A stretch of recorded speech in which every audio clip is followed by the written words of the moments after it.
ఎందుకు భయపడుతున్నారు? ఎందుకు మీకు అంత భయం అంటే మీకే తెలుసు, కూటమి ప్రభుత్వానికి తెలుసు మీరు తప్పు చేస్తున్నారని. మీరు ఇస్తున్నటువంటి జీవో వల్ల వ్యతిరేకత వస్తుందనేది కూటమి ప్రభుత్వానికి తెలుసు.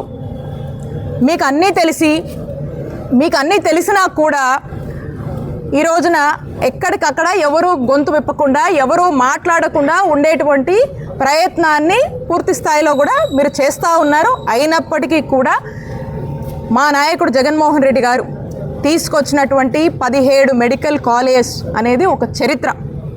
ఈ చరిత్రలో భాగంగా మేమున్నప్పుడు మా హయాంలో మేము 5 ప్రారంభించాము, ఇంకో 5 ప్రారంభించే దశకు తీసుకొచ్చాము, ఇంకో 7 కూడా ప్రారంభమయ్యే మా నాయకుడు జగన్మోహన్ రెడ్డి గారు ఉండుంటే.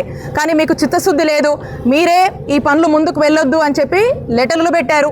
మీరే ఆ పనులు ముందుకు వెళ్లకుండా చివరి దశలో ఉన్నటువంటివన్నీ కూడా పీపీపీ అని చెప్పి ప్రైవేటైజేషన్లో భాగంగా సొమ్ము చేసుకోవాలని, ఎవరికో అప్పజెప్పాలని ఉద్దేశంతో మీరే ఈ యొక్క ఆశయాన్ని, ఈ యొక్క ఆలోచనని ప్రజల యొక్క జీవితాలతో ఈరోజు కూటమి ప్రభుత్వం ఆడుకుంటుంది. కాబట్టి మేము వైఎస్ఆర్ కాంగ్రెస్ పార్టీ తరఫున స్పష్టంగా డిమాండ్ చేస్తూ ఉన్నాము. మేము ఈ ప్రైవేటైజేషన్కి, ఏదైతే గవర్నమెంట్ మెడికల్ కాలేజ్ ప్రైవేటైజేషన్ మీరు చేస్తున్నారో ఈ ప్రైవేటైజేషన్కి వైఎస్ఆర్ కాంగ్రెస్ పార్టీ వ్యతిరేకం. మేము ప్రొటెస్ట్ చేస్తున్నాము, మేము తెలియజేస్తూ ఉన్నాం ప్రజల పక్షాన. ప్రజలు దీనికి వ్యతిరేకంగా ఉన్నారు. మీరు ఇచ్చినటువంటి జీవో వల్ల అనేక మంది విద్యార్థులు ఇబ్బంది పడుతూ ఉన్నారు.